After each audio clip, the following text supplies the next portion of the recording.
Dr. Evelyn Drake stared at the holographic display floating above her workstation, her fingers trembling as she manipulated the quantum signatures. The underground facility of the Global Defense Initiative hummed with an energy that felt different today, tense, almost electric. Outside, 50 miles above Earth's surface, the Nexari warships hung like obsidian daggers against the stars, their presence a constant reminder of humanity's precarious position. "Dr. Drake," a voice called from behind her, "the Security Council is waiting." She turned to face Lieutenant James Harrison, his usually pristine uniform showing signs of strain from the endless crisis meetings of the past week. The dark circles under his eyes matched her own. "Tell them I've found something," she said, downloading her findings to a secure quantum drive. "Something they need to see." The journey to the council chamber took them through corridors carved deep into the Rocky Mountains, a fortress that had seemed impregnable until the Nexari arrived with their reality-bending technology. The aliens had given Earth an impossible choice: surrender their quantum research and destroy all related facilities, or face complete planetary quarantine. No ships would be allowed to leave or enter Earth's atmosphere. No communications would reach beyond their solar system. The council chamber fell silent as Evelyn entered. Director Patricia Wong, the head of Earth's Defense Forces, nodded for her to proceed. The holographic displays came to life, showing the complex mathematical patterns Evelyn had discovered. "The Nexari aren't invincible," Evelyn began, her voice steady despite her exhaustion. "Their ships operate on a principle we thought impossible. They manipulate quantum fields to create impenetrable shields. But there's a flaw in their system, one they don't even know exists." She brought up the simulation she'd been running for the past 72 hours. "Their quantum field generators operate on a frequency that's harmonically linked to our own portal research, the same research they're so desperate to shut down." Commander Thomas Russell, head of military operations, leaned forward. "Are you saying we can breach their defenses?" "Better," Evelyn replied, expanding the hologram to show a complex network of interconnected points. "We can turn their own shields against them, but we'll need every quantum facility on Earth working in perfect synchronization." "That's exactly what they demanded we destroy," Director Wong said, her expression grim. "Because they know what we could become," Evelyn countered.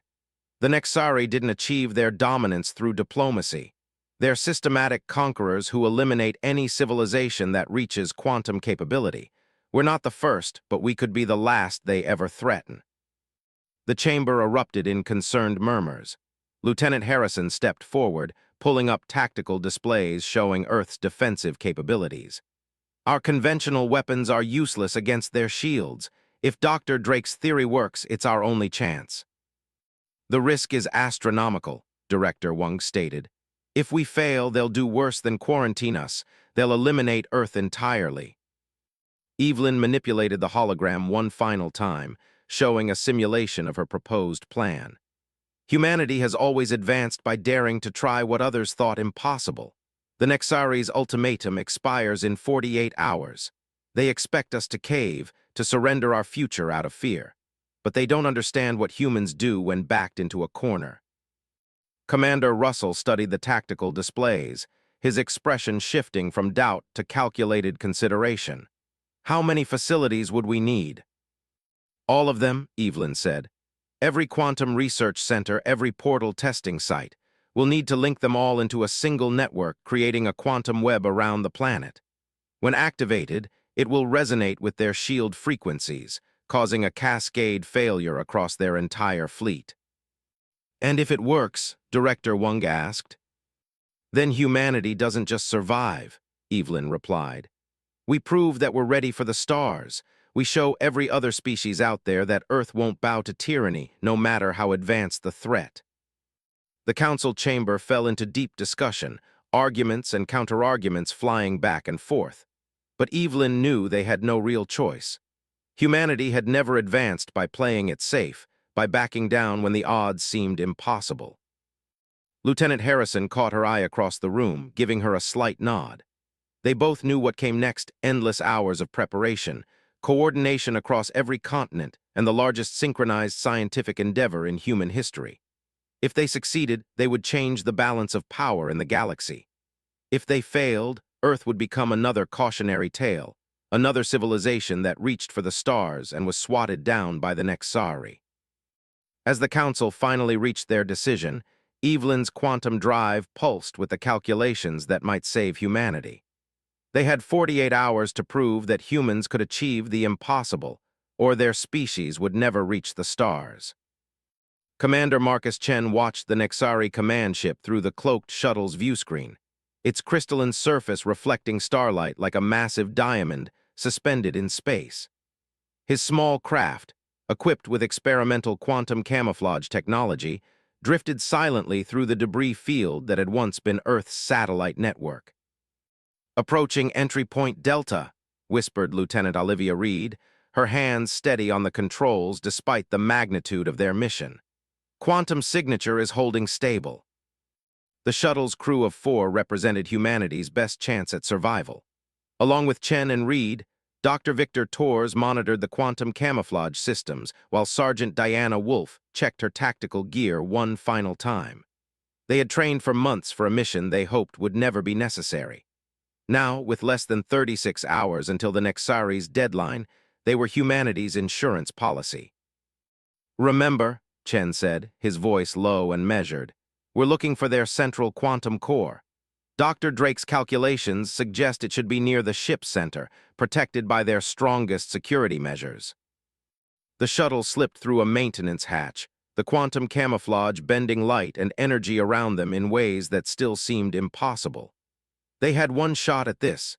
If the Nexari detected them, the entire plan would unravel. As they secured the shuttle in a forgotten maintenance bay, an alarm suddenly blared through the alien ship. Chen's team froze, but the warning wasn't for them. Through the bay's transparent walls, they watched as a smaller vessel was dragged in by tractor beams, its hull bearing signs of weapons fire.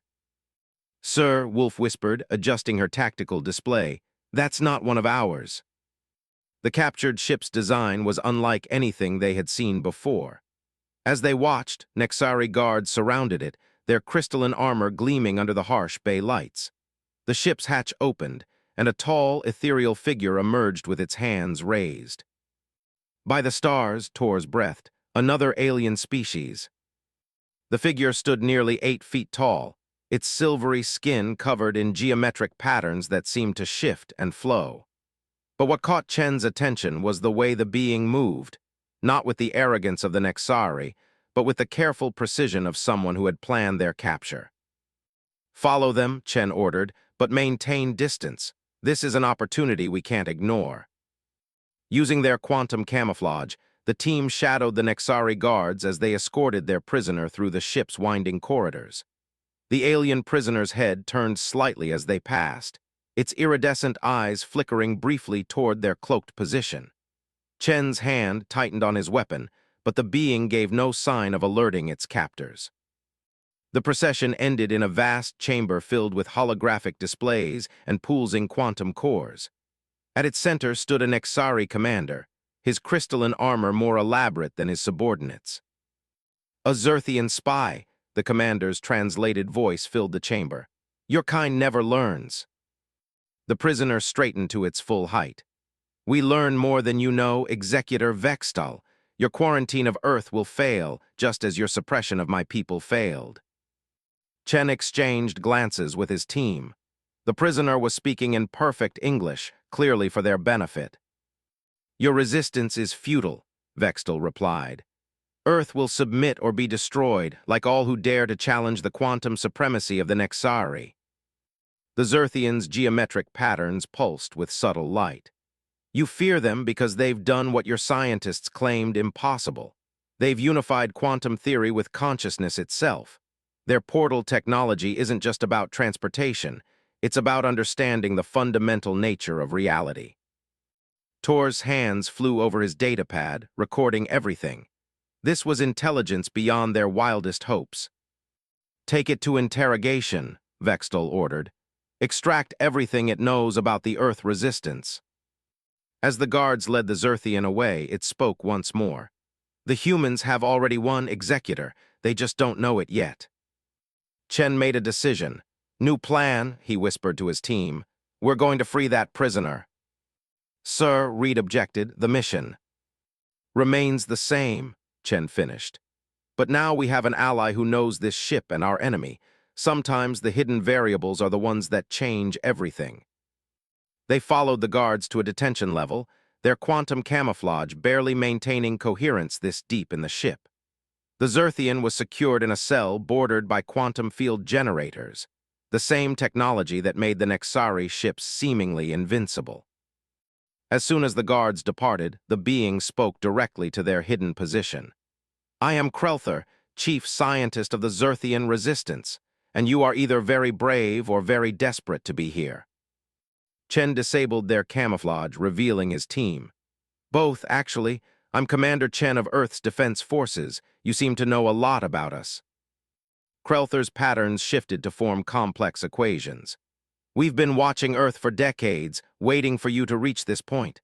The Nexari aren't invincible, they're afraid. Your quantum portal research has done more than create transportation systems. You've discovered the connection between consciousness and quantum reality, something they've suppressed for millennia. Dr. Drake's plan, Torres said, studying the patterns on Krelther's skin. It's not just about disrupting their shields, is it? Your Dr. Drake has glimpsed the truth, Krelther replied. The Nexari's power comes from controlling quantum reality, but humanity has learned to work with it, to understand it. When your quantum network activates, it won't just disrupt their shields, it will shatter their entire paradigm of control. Wolf finished bypassing the cell's security. That's why they're so desperate to stop Earth's research.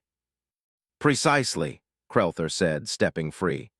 My capture was calculated to bring me here to help ensure humanity's plan succeeds. The Nexari must be stopped, and Earth has become the focal point of a conflict generations in the making. Chen checked his tactical display. We have 32 hours until the deadline. Will you help us find their quantum core? Krelther's patterns formed a map of the ship. Better. I'll help you understand why humanity's greatest strength isn't your technology, it's your ability to do what the Nexari believe impossible. You dare to challenge their fundamental assumptions about reality itself. As they moved through the ship's corridors, Chen realized that their mission had evolved into something far greater than survival. Earth wasn't just fighting for independence.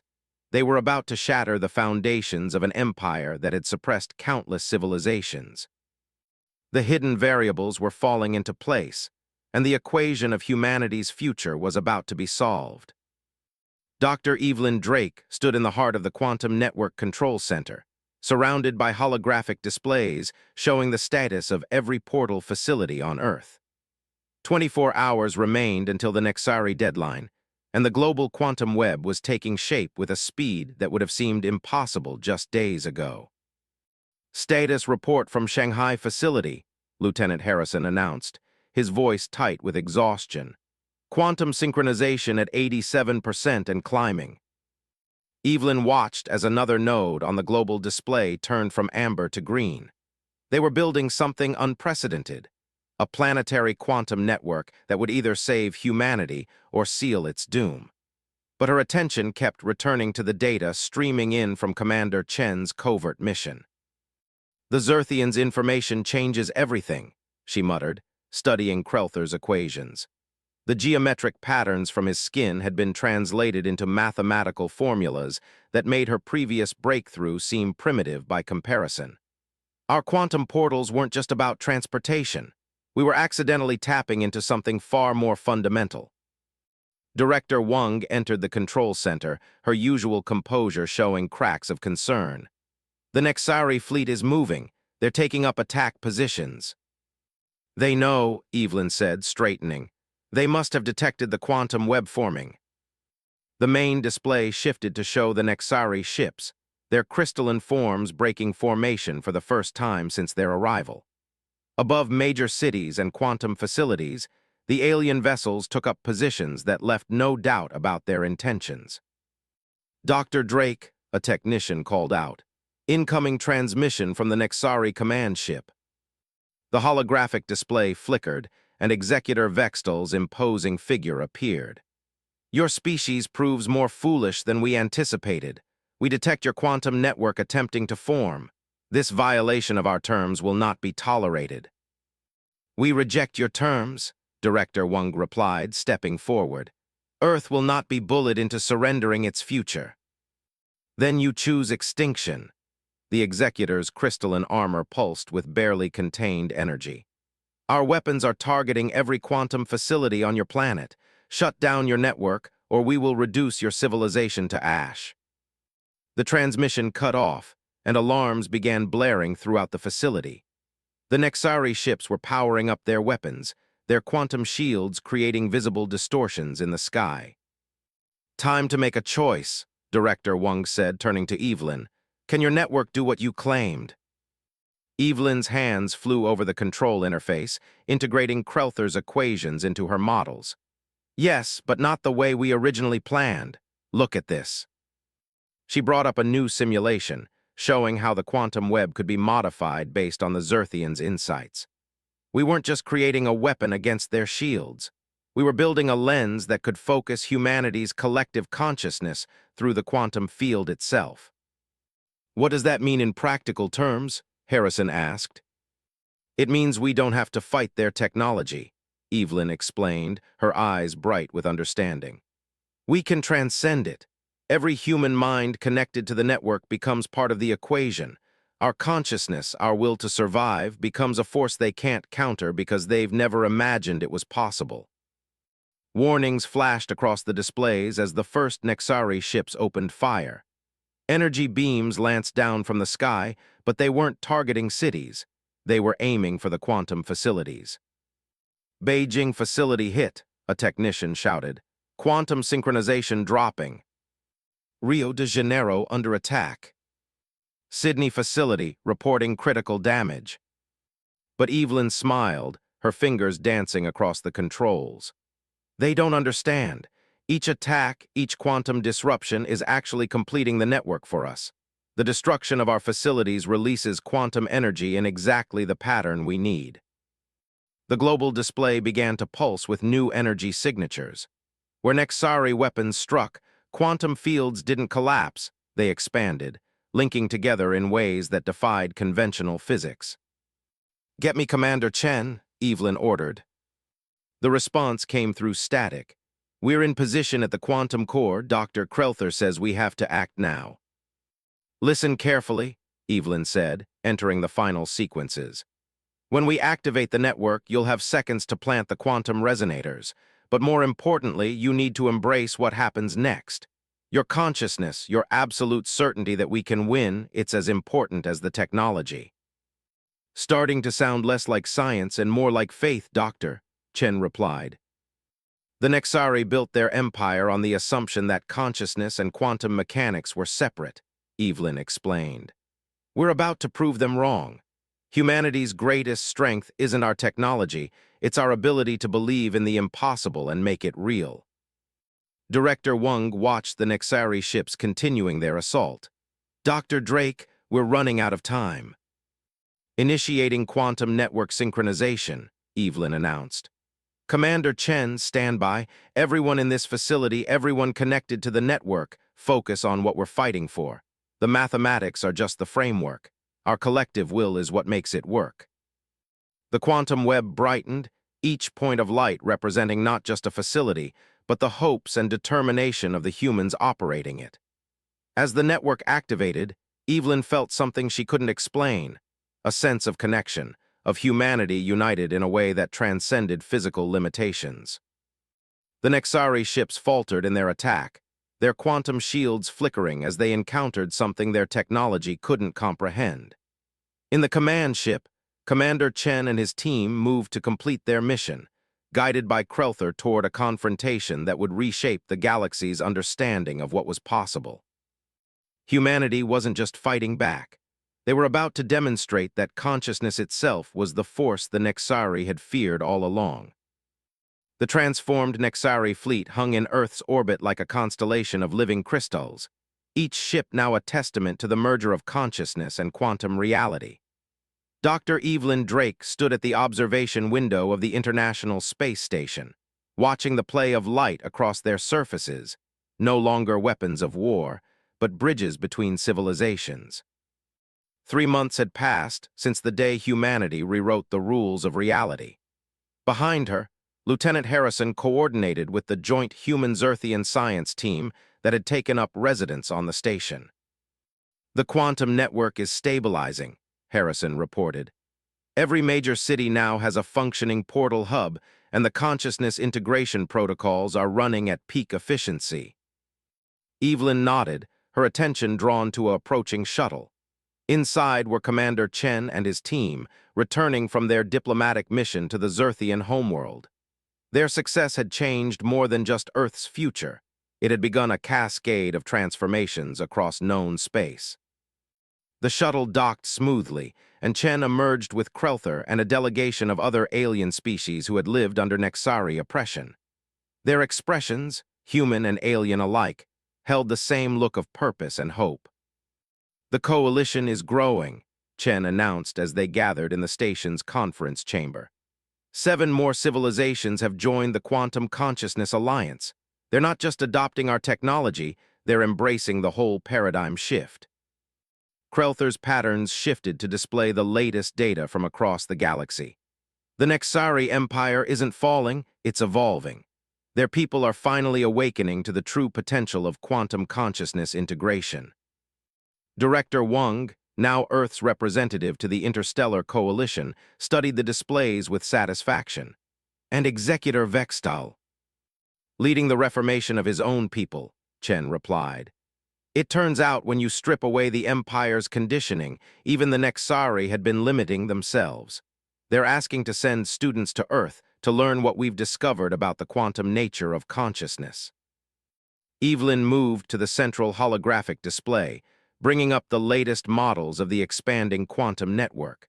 What had started as Earth's desperate defense had become something far more profound, a fundamental shift in how sentient beings interacted with reality itself.